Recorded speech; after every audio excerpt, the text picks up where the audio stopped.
Okay, I'm back. For this video, we're going to talk about writing and the importance of fine motor skills.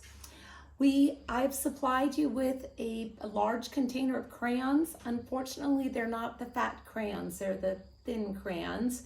I've included scissors with blunt points, blunt edges, and glue sticks. And I've mentioned here a self-portrait, so I can be sure and explain the importance for children drawing themselves or drawing a person in general. So beginning with the crayon, I've got a large box of crayons, but I'll just put a few on here. But we want children to learn how to pick up a crayon. So I'm going to play a short song for you called the Crayon Song in showing children how to begin to use a tripod grip. Often children will grab a crayon like this. We want to teach them to have their thumb, their pointer finger resting on the other three fingers. So it goes like this. Pick up a crayon, this is easy to do. Pick up a crayon. And you can show the children holding up their crayon like this. Okay. My thumb is bent, pointer points to the tip. Tall man uses his side. Tall man uses his side. I tuck the last two fingers in and take them for a ride. Now I'm holding it just right, but not And you can too do this tight. with the children, not too Tight. tight. And they can go over to a piece of paper. A big surprise for you. Okay. So, sorry about that. So basically you're putting your crayons on a table, you're teaching the children to pick it up. So we have our thumb, our pointer finger resting on tall man, and tuck the other fingers inside. Thumb, pointer, tall man, and the other fingers inside. Thumb, pointer, tall man, and the other ones inside. Intentionally showing the children how to pick up a crayon. Okay. With beginning writing, I do not have an actual writing curriculum for your children, but I'm sure that you're teaching them how to do letters, but we always start with the alphabet uppercase letters first, always starting at the top, and I'll leave it to iTech for the writing curriculum. More of the types of things we can do with drawing and writing, I have supplied 2 reams of copy paper or printing paper. I have 16 notebooks with plain paper. I have scissors, which again, intentionally showing the children, their 3 fingers fit in here. Mine obviously don't fit. And then showing them with the thumb, open, shut, and talking about the danger of having their fingers in here. And the edges are blunt, but scissors need to be intentionally taught, and they are for one reason, for cutting paper. Sometimes I've had students who cut their hair, but we want to teach children to first learn to cut paper, and then the teacher can start by drawing a square or a triangle and teaching children to cut out a shape. During open-ended art activities, you can have paper out and just let children freely cut. But again, we want to make sure that they're using scissors properly. If they're left-handed, I have no left-handed scissors. That can be a problem. Let iTech know if you have any children with beginning to write with their left hands. Also included, if you're going to be doing cutting, maybe the children would like to make some creative art pictures where they're cutting and gluing and having some fun with that. I've included glue sticks, but you want to show the children what it is. Lid comes off, and we talk about going 2 stories, 1 story, 2 story, or floors, 1 floor, 2 floor, or upstairs. And then when you're done, going down the stairs. So up and down. And again, intentionally showing them how to use a glue stick, and the cap goes on, and we usually wait for a snap and then those go back.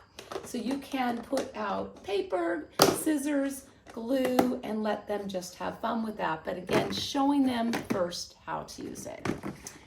I have also included, along with writing, I don't want to miss out self-portrait. One thing that we want to teach children is how to draw a person, and we can do that with a piece of paper and talking at carpet time about the shapes that they've been learning. So we start with the head. What shape is that? Circle. And the body, what shape is that? Rectangle. And then they can do rectangle arms, rectangle, rectangle or square legs, and then a face. Just a very basic drawing. Or you may just work just with a circle and a face. And we want to see if children can add more things, such as a nose, such as hair, such as ears. And eventually children, as they get older, will start to draw a sun, maybe a house, and add more to their drawing to show more representation of their surroundings. We also want to help teach children learn to draw a house. Now again, culturally, our children in the States will have a square and a triangle for a house, a rectangle door, but again, that's could be a culture difference on how houses would be made. Okay, along the lines of writing, I'm going to move into art. We provided an easel for the children. We can have 2 children painting at a time. I have purchased 3 primary colors. The primary colors, I think they were out of red. That's a problem. But we have yellow and blue. I will have to purchase some red for you. When you work with 3 primary colors, you teach the children how to make the secondary colors. So blue and yellow will make green, and you can experiment with that using paintbrushes and having blue and yellow to make green. And with red, they can get blue and red to make purple. And then we can make the color orange with yellow and red. So making secondary colors. I've included paintbrushes and paint containers, which we want to make sure that they always go on and have a plug so that they don't dry out. And the paintbrushes will need to be washed at least every couple days. Washing the paintbrushes with a little bit of water. It's tempera paint, it should be easy to clean. Okay, and moving from, we have had our writing, we've had our math. We've talked about our art. We're gonna move quickly to dress up. For dress up, I've included a kitchen set. I've included dishes to go with that, plastic play food, doll clothes, a doctor set, and dress up clothes. So dishes and food are in here. A doctor set is included here.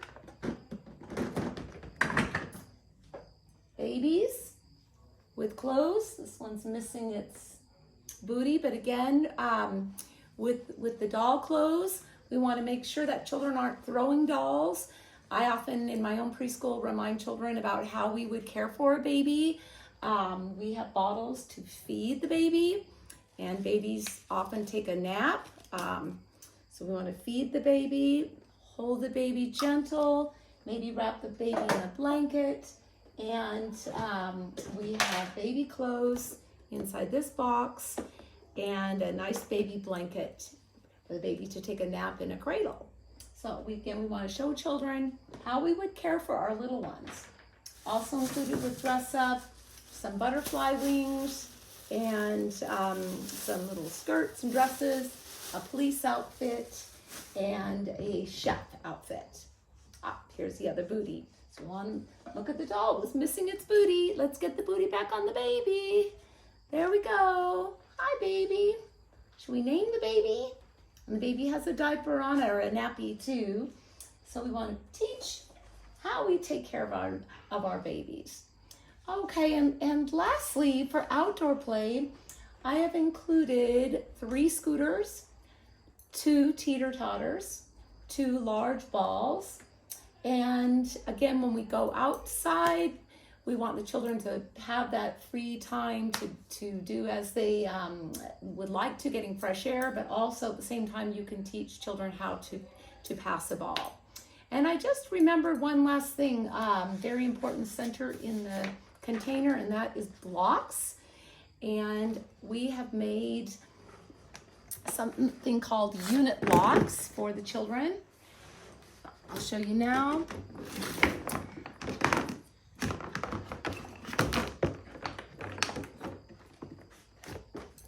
These are called unit blocks, meaning that they have a measurement that is uniform, and they are in centimeters. So we have a 10 centimeter block and a 20 centimeter block. And then we have half of this is this size. We don't do the metric system at home, so I'm not sure of the measurements of this, but it's half of this. And again, this one is twice as long as this.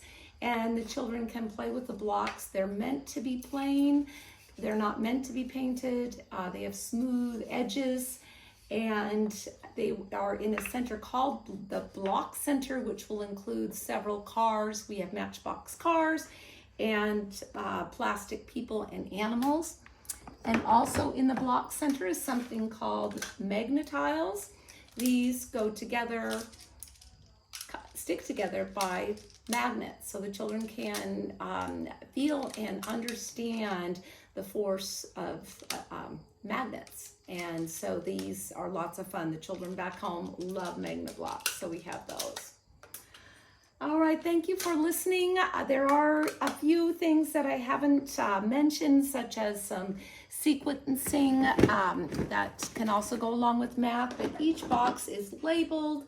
So I think it's pretty self-explanatory, but most importantly is that these are used, and that they're used for learning and teaching, and that items get put back in the containers, and that you're teaching with intentionality and always love at the same time, and nurturing, as we know is incredibly important at this stage, and enjoyment, enjoying the teaching.